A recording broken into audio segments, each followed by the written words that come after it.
You ask Tiger to solve. This deals with linear equations with one unknown. The final result is y equals 1.697.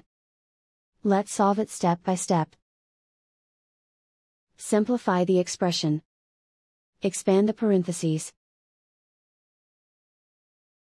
Multiply the coefficients. Simplify the arithmetic. Group like terms. Combine like terms.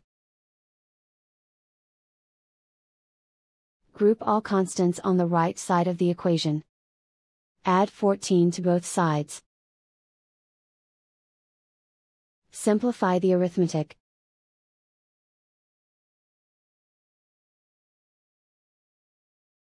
Isolate the y. Divide both sides by 8.25. Simplify the arithmetic.